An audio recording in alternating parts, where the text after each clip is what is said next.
Éternel notre Dieu, tu rassures que la révélation de tes paroles est claire et donne l'intelligence aux saints.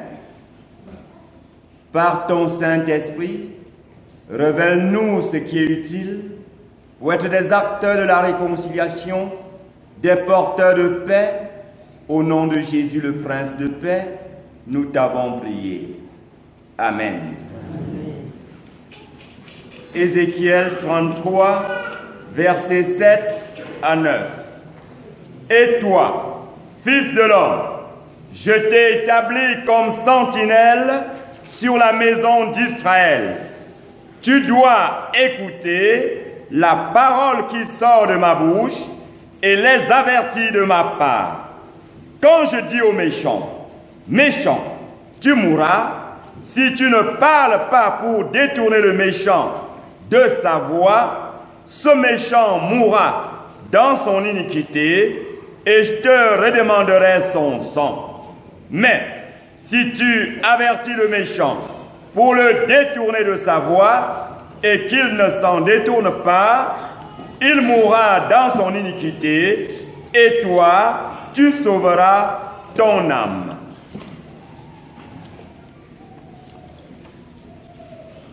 Romains au chapitre 13, versets 8 à 10. Ne devez rien à personne si ce n'est de vous aimer les uns les autres. Car celui qui aime les autres a accompli la loi. En effet, les commandements, tu ne commettras point d'adultère, tu ne tueras point, tu ne déroberas point, tu ne convoiteras point, et ce qu'il peut y avoir se résume dans cette parole. Tu aimeras ton prochain comme toi-même. L'amour ne fait point de mal au prochain. L'amour est dans l'accomplissement de la loi. Matthieu 18, versets 15 à 20. Va et reprends-le entre toi et lui seul. S'il t'écoute, tu as gagné ton frère. Mais s'il ne t'écoute pas, prends avec toi une ou deux personnes afin que toute l'affaire se règle sur la déclaration de 2 ou de 3 témoins. S'il refuse de les écouter, dis-le à l'Église, et s'il refuse aussi d'écouter l'Église, qu'il soit pour toi comme un païen et un publicain. Je vous le dis en vérité, tout ce que vous lirez sur la terre sera lié dans le ciel, et tout ce que vous délierez sur la terre sera délié dans le ciel. Je vous dis encore que si 2 d'entre vous s'accordent sur la terre pour demander une chose quelconque, elle leur sera accordée par mon Père qui est dans les cieux. Car là où 2 ou 3 sont assemblés en mon nom, je suis au milieu d'eux. L'herbe sèche, la fleur tombe, la parole de Dieu demeure parole de vie en Jésus-Christ. Amen. Amen.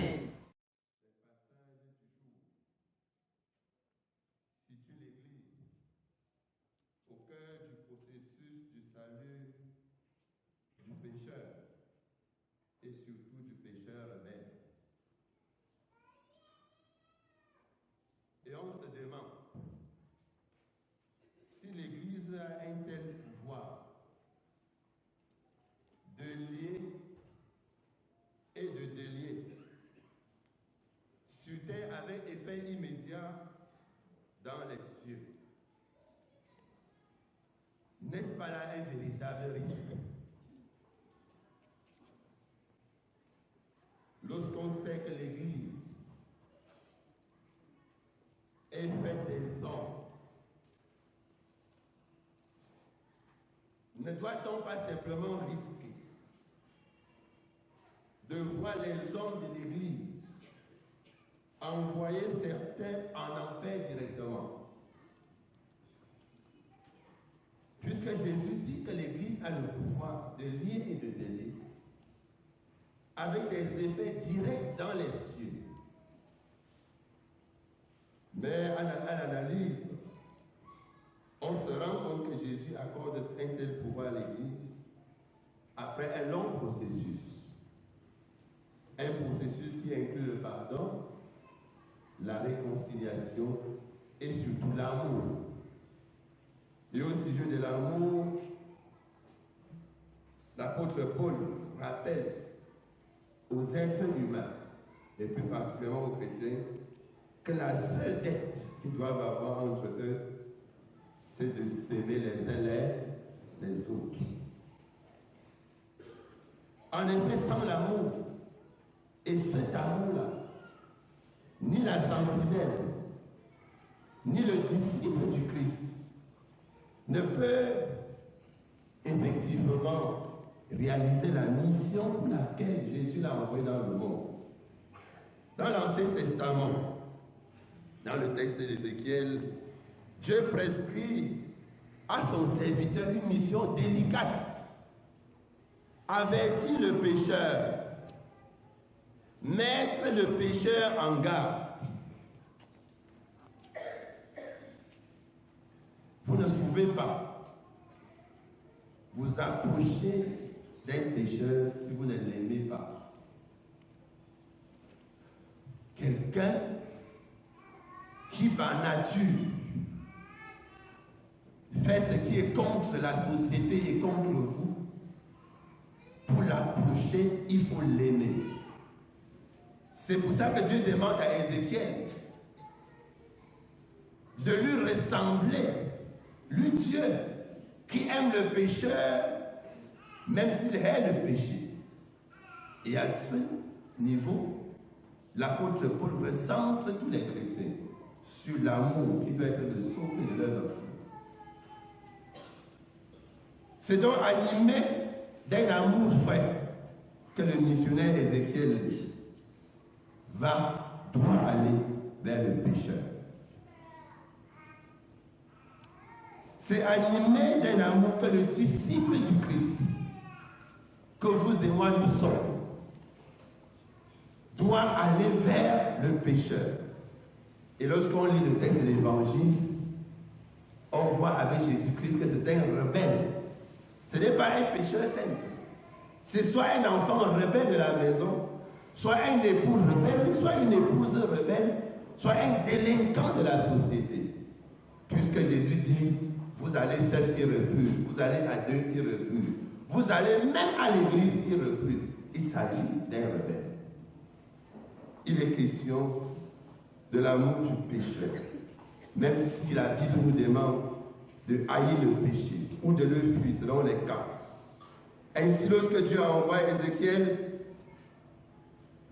en gardant toute sa liberté, puisque Ézéchiel n'est pas un robot, Dieu l'envoie vers le pécheur. Ézéchiel a deux possibilités. Il peut ne pas aller. Dieu le lui conseille. Dieu n'oblige pas Ézéchiel absolument à aller. Dieu lui dit, tu peux ne pas aller. Si tu ne vas pas vers le pécheur et qu'il continue à pécher, tu rendras compte. Il mourra et toi tu rendras compte. Mais si tu vas vers le pécheur et il change, tu l'as gagné. Il faut ici, mes frères et sœurs, comprendre que le pécheur est un homme dangereux pour lui-même d'abord, dangereux ensuite pour sa famille, dangereux pour la société. En réalité, lorsque le pécheur change, c'est tout le monde qui profite. La société profite parce que le pécheur devient une personne normale, un citoyen sur qui tout le monde peut compter. Il n'est plus dangereux. L'Église profite pécheur lui-même, il profite parce qu'il se resocialise. Là où il était craint, il est aimé. Là où les gens le regardaient avec méfiance, on le regarde avec amour. Et en plus, dans les cieux, son nom est écrit, il n'est plus candidat de l'enfer. Dieu en fait demande à Ézéchiel d'avoir ce regard de compassion sur le pécheur. Mais en fait, ce n'est pas seulement un regard de compassion sur le pécheur, c'est un regard d'amour sur la société entière. Et à ce niveau, on comprend que Dieu ne fait pas de nous des démissionnaires, mais Dieu fait de nous des missionnaires. Or, lorsque nous regardons le monde chrétien, on a l'impression que les chrétiens sont plus des démissionnaires. Parce que le plus souvent, les chrétiens savent qui a fait quoi de mal et où. Parfois, dans nos maisons, nous avons les bandits. Dans nos maisons, nous les protégeons. Parfois, autour de nous, nous savons que tel fait ceci, tel fait cela. Mais nous ne les approchons jamais. Mais après, nous nous plaignons. Ça ne va pas. La société est ceci, la société est cela. Dieu dit à Ézéchiel, dans l'intérêt d'Ézéchiel même, parce que si le méchant change, Ézéchiel même profite. Lorsque vous rentrez chez vous le soir et qu'il y a un agresseur dans votre quartier, vous avez peur de traverser votre rue. Parce qu'il peut vous arracher le sang. Il peut vous poignarder. Si vous réussissez à dialoguer et à ramener cet agresseur, vous-même vous profitez. Parce que vous rentrez maintenant tête haute. Vous n'avez plus peur. C'est la même chose dans nos pays. Si nous pouvons réussir à approcher les bandits en col blanc, on ne va plus pleurer. On ne va plus aller envoyer les enfants à l'extérieur, comme on vient de le faire, dans un pays aussi riche que le nôtre. Mais nous sommes le plus souvent tous des démissionnaires. Mieux, nous nous rendons complices de la situation qui nous détruit. Nous sommes le plus souvent complices des gens qui nous détruisent. Nous attendons quoi? Des faveurs de ces gens, des grains de riz, des dons, de ceci, cela. Des dons qui nous accordent alors que nous aurions pu avoir ces choses normalement s'ils n'étaient pas des pécheurs. Et c'est pour ça que la mission que Dieu donne à Ézéchiel est une mission précieuse. Tu dois avertir. Si tu n'avertis pas, tu vas pleurer. Ne voyons pas seulement que si le péché va aller en enfer, pendant qu'il va en enfer, toi tu souffres terriblement. Tu payes le prix de ta complicité avec lui. Et là, Dieu nous interpelle et nous met en mission. Mais, comme dit l'apôtre Paul, cette mission, ça doit être avec amour. Et vous voyez comment on dit toujours que les Camerounais ne sont pas patriotes. Effectivement, si nous ne sommes pas patriotes, c'est parce que nous n'avons pas un regard d'amour sur notre pays. Nous n'aimons pas notre société. Nous sommes complices de la destruction de notre pays. Nous voyons, j'ai vu, moi qui suis un peu nouveau à Bafoussam, je vois, les rues de Bafoussam sont très bonnes. Et ça, je félicite les autorités de la ville. Mais vous allez voir que dans quelques années, les gens vont commencer à détruire eux-mêmes cette rue devant le silence complice de nous tous. Quand ça va commencer à sentir comme toi là, on va dire ça sent partout, ça sent partout, ça sent partout. Mais qui se rend compte que c'est nous, et c'est pour ça que Dieu attire notre attention. Non pas seulement de regarder le pécheur comme quelqu'un qui va aller en enfer, mais de regarder le pécheur comme un obstacle pour notre bonheur. D'où la mission d'aller vers cette personne. Et Jésus-Christ le fait encore davantage. Jésus n'entend pas que toi, tu laisses le pécheur continuer. Et Jésus va à l'encontre de ce qui se passe dans nos communautés. Qu'est-ce qui se passe dans nos communautés? Lorsque vous avez fauté, qu'est-ce qu'on fait? On vous calomnie. Vous devenez le sujet de médisance. Partout, même vous asseyez avec des gens, si vous avez pu faire pipi, ils font comme ça. Sur vous. Mais ils mangent avec vous, ils boivent avec vous. Et ils n'ont pas le courage de vous dire que vous avez fait quelque chose qui n'est pas bien. C'est pour ça que Jésus recentre les chrétiens. Et il ressent dans la même perspective qu'Ézéchiel. Si ton frère a péché, va vers lui. Quelle proximité, quelle familiarité. Jésus, je ne sais pas si vous vous rendez compte, il te demande d'approcher quelqu'un qui normalement te fait peur. S'il ne t'écoute pas, Jésus ne te dit pas d'abandonner. Parce que le plus souvent, on n'écoute pas, on dit, maudit, tu vas aller en enfer. Tu vas, non. Jésus dit non, tu n'abandonnes pas. Tu fais quoi? Tu prends une autre. Parce que s'il ne t'écoute pas toi seul, il peut vous écouter à deux. Pourquoi deux? Parce que les deux montrent au pécheur qu'on peut vivre autrement. Le pécheur, c'est quelqu'un qui croit que c'est en vivant comme ça qu'on peut être heureux. Le plus souvent, il ne fait pas de lui-même. Parfois, il ne sait pas qu'on peut faire autrement. Alors que lorsque deux personnes l'approchent, les deux lui montrent que nous vivons différemment. Toi aussi, tu peux vivre différemment. De deux. La personne, le pécheur trouve dans les deux personnes un nouveau groupe qui peut devenir sa famille, ses compagnons, ses amis. Il peut donc abandonner, laisser les mauvais amis, les mauvais compagnons qu'il avait pour marcher avec cette nouvelle famille. Ce qui est très important. C'est pour ça que Jésus dit, prends 2 ou 3 personnes. Et quand on suit Jésus-Christ, jusque-là, s'il ne vous écoute pas, Jésus ne vous dit pas de l'abandonner. Ah, vous voyez la mission que Jésus donne à ses disciples. C'est contraire à ce que nous faisons, que ce soit dans nos familles, dans nos sociétés, c'est contraire. Jésus dit, amène son cas à l'église. Et là, à ce moment, Jésus touche quelque chose d'important. Qu'est-ce que l'église? L'église pour Jésus-Christ devient le lieu où les pécheurs rebelles s'y trouvent en vue de leur conversion. Et ceux qui ont déjà accepté la conversion. Il faut bien comprendre. À l'église, lorsqu'on se rassemble, il y a des gens qui sont en fait des rebelles, c'est-à-dire des gens qu'on n'a même pas pu convaincre. Que tu lui as dit, on ne vole plus, il a continué à voler. Tu as amené ton ami, ne vole pas, il continue à... Et il vient, tu dis, bon, si tu peux venir à l'église, tu viens. Il vient s'asseoir.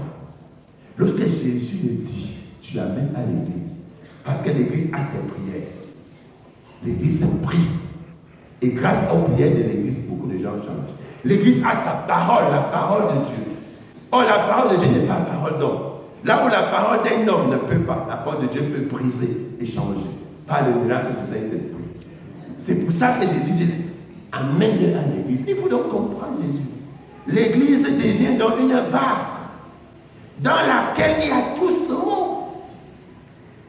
Et pour Jésus-Christ, c'est ceux qui auront définitivement renié l'église, insulté l'église, fui l'église, leurs sorts sont déjà scellés au ciel. Et il n'y a rien à faire parce que même le dernier recours, c'est-à-dire là où ils peuvent venir s'asseoir, on prie pour eux, on les exhorte. La parole de Dieu leur parle tous les jours. S'ils disaient même là, nous ne venons pas pour Jésus-Christ, ils sont comme les publics. Jésus dit, traitez-les comme les... Mais avant de traiter quelqu'un comme les publicains, comme un publicain, regarde les étapes que tu as à faire. Toi, chrétien, avant de rejeter ton frère, parce qu'il fait ci ou ça, regarde les étapes que tu as parcourues. Avant de penser que l'église, c'est seulement un lieu où tel et tel ne peut pas, regarde les étapes que tu as à faire. Va vers lui.